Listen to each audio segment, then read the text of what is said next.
Ladies and gentlemen, come gather in, come gather in, come gather around. Today, we're looking at dents. Getting rid of them mostly, not putting them in. I put together one of these. What am I doing with this diabolical post-apocalyptic dystopian forceps device? Well, helps me get some of these sweet dents out. Let's have a look. If you spend enough time trying to pull out dents in a panel, at some point you just reevaluate your life purpose and stop working on it. And that might mean like a Rutland-sized can of Bondo, a really thick coat of paint, you leave it out in the rain so it rusts and you call it patina, whatever. But if you err on the side of perfection or OCD, you might get a little limited in how perfect you can make the panel with your hammers and your dollies and your slappers and whatever else. For me, I seem to have a hard time with some of these panels having the dolly on one side of the dent and a hammer on the other side of the dent, trying to pick out the wee little low spots. My left hand doesn't know what my right hand is doing, and I just put up more dents in everywhere except for the piece I'm trying to remove. I swing a hammer like lightning. I never hit the same place twice. For whatever brilliant reason, I thought it would be nice if I made the ends or the tip of this thing to be changeable or alterable. So what I did is I threaded a piece of 1/2 inch diameter rod to 5/16 course, and I was going to make a bunch of tips that I could put in there for different types of shaping or bending. I'm bending the arms themselves on a Hausfeld. I think it's an original real deal. I do have a set of plans somewhere for a counterfeit one, but I'm likely not going to distribute those because I might get sued. Nevertheless, with some creative Googling, you too can find a set of plans for a Hausfeld. I looked all over the place. I could not find a set of plans for a Bullseye Pick. I looked. I can't find them. But there's lots of pictures, and if you're relatively creative at ripping off people's designs based on pictures, you too can put together a Bullseye Pick. However, I do have a set of plans down in the description below that takes you to a website where you can make your own based on how I would probably make this again if I made it again differently. Nevertheless, you bend the pieces into what you think it can be. There's different reaches you can do, 12 inches, 24 inches. I made this 18 inches because it made sense to me. You can always make another one. Then I had to figure out how I'm going to make it pivot. I used 2 pieces of 1/8 inch flat bar and a piece of 1/4 inch flat bar and figured that would probably do it. 1/4 inch bolt with a nylock nut, tight enough that it moves, tight enough that it's not loose, but loose enough that it still moves, probably all you need. I missed some of the welding here on camera, but you got the rest of it. Really, it's just sparking. It's fun. Gentle little grinding to make sure it all fits together. And I'm totally winging this. I'm figuring it out as I go, hoping it's going to work. And in my mind was an idea. And there's always a risk with this. In my metal shop, and we're at the school shop, by the way. In my metal shop up above my office, I've got a motorcycle, a mini motorcycle that I made that will never, ever produce any kind of success because I didn't plan the project through at all. I just winged it, and it kicked my bum. So instead of cutting it up and starting over, I just put it up on top of my office so the kids can look at it and go, oh, that's so cool, I want to make one of those. Not knowing that it's wretched and I shouldn't actually ever be shown in the light of day. But this is not that project. This is pretty cool. I think I used 1/4 inch flat again to create kind of the anvil kind of thingy. And the alignment of that's actually pretty critical. And just trying to see what's comfortable. Cutting off the little bits that I didn't think I needed. And later on, actually made some changes because it didn't work exactly the way I wanted it to go. But such is life.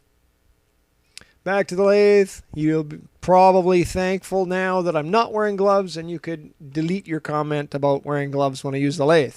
I always wear gloves when I'm using machinery. You should never wear gloves when you're using machinery. I always wear gloves when I'm using machinery. I don't put my fingers in places. That usually helps. Anyways, these are 5/16 bolts. Just machine the head down to fit inside the little threaded ends, which I should be doing on the lathe momentarily. Here I am. This is 3/4 inch round. Faced it off, center drilled it. Not 5/16.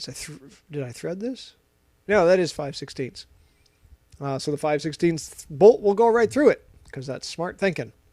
Probably could make the hammer tips out of hardened steel, or what I have tried is TIG welding a little bit on the end using a drill bit as filler, because the drill is hardened steel and it'll leave a hardened tip on the end. Honestly, I don't see myself using this so much that I'll wish I had a hardened steel tip on the end of here. Of course, I can always build it up later. Nice thing about making things changeable, I can get these tips out and throw them away. You could buy it and machine it out of tool steel, whatever tickles your fancy. Mild steel is what I got. That's what I did. So I made 3 tips, one fairly blunt, one fairly pointy, and one that's just right. Fun on the lathe, always filing left-handed so the lathe chuck doesn't grab your arm by the sleeve, rip off your arm, and then beat you with the wet end of your own arm. That's why we file left-handed. All you lefties unite. And to be thankful, I bought a full set of left-handed files just for you, because I'm thinking about you. This is the just right one. File the mother-loving snot out of it, make it nice, take the sharp edges off so I don't cut my baby soft fingers, and then that one didn't fit, so I had to file it a bit more. I don't remember keeping these things in there. Whoa, that was a speed run across the shop. That's crazy talk. I'm not convinced I totally edited this video. Leave a comment below if you need this video edited to be a little more expedient. Drilled with an F drill, which is the right size for a 5/16 course. Threading it in with obviously a 5/16 course tap. Silly me. Always be careful when you drill into the end of a hole. That drill bit likes to catch and then break your wrist. I wasn't using the Makita wrist breaker though. Cool drill. If it catches, you spin. And these I just use set screws. I only have one size, a set screw in my office at the school shop, so I just cut them down to the length I need them to be. If you're cutting down a set screw, you've got one side that you can cut down and not the other. Leave a comment below if you know which side of the set screw to cut off. And I just jam those in because then I can undo them, replace them. It just made sense to me and it was relatively quick. There we go. Okay, so the battery went dead while I was putting it together, so I'll give you a quick rundown of how the rest of this went. That's upside down.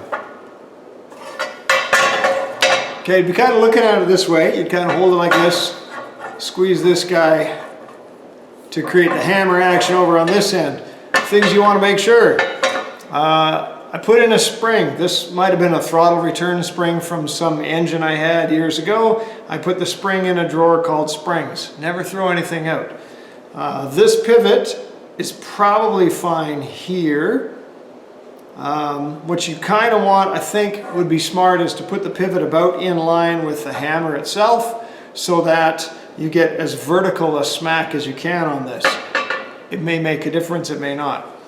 I did these 2 different sizes, 1/2 inch and 5/8. I figured this should be rigid because that's the part you're smacking against. I just chose a length here for the spring to give it more leverage just because it looked like it would work. There's no math here. This is tight with a nylock nut. I'm going to cut the threads down a little bit so it's a bit smaller and keep this just snug enough that there's no play, because you can end up with quite a bit of, that's like a 1/16 to 1/8 of an inch of play there. Another thing you want to make sure is bend these so that when this thing is hitting the sheet metal, this is as flat and parallel to each other as you can. Otherwise you'll be smacking dents with one end. So this is actually, the alignment of this is actually pretty critical. So bend these however you need to. I made the tips removable. Don't know if that's going to be worthwhile. I'll find out. Beyond that, there's no real magic. There's a set of plans in the description based on how I would probably do this if I did it again. I've winged these. I just that makes sense, so I made it. And here it is. And I don't think I'd remake it. It's pretty good. It doesn't offend me so much that I would make a change. I had some quirks on this end, but this is what it ended up doing. I just took another piece of 1/4 inch to stick on the end here, to stick it between these little tabs. You know, whatever works. You could even grind that down, put a hole in it. Whatever works. It really doesn't matter. What matters is the amount of reach you have and the alignment of the hammer and the anvil or dolly part back here. And this could use a little bit of a tweak, but it's pretty good. And I've been smacking a couple dents with it. It's all right. I like it. I think it's good. I feel successful when I'm using it. So, hooray. So these spots, it's a little bit low. Wherever it's kind of not shiny, that's a low spot because the abrasive didn't hit it. So there's some significant weirdness here. Little high spots. I can tap down the high spots, but this one I just got to get that low spot down. So I'm going to come in here with this guy, and this will sit with the bullseye part on straddling the dent, and then by squeezing the hammer, this thing should come up and hit it. So that way I can aim it and I can get it perfect just by lining up like so.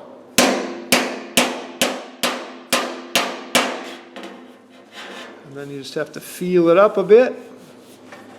Try to get those out of there.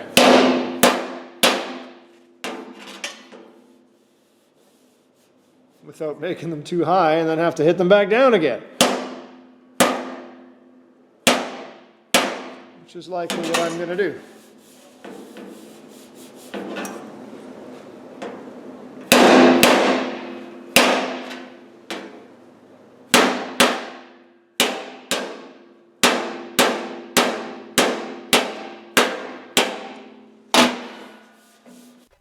And with that, I'm going to have to stop because it's hammer time.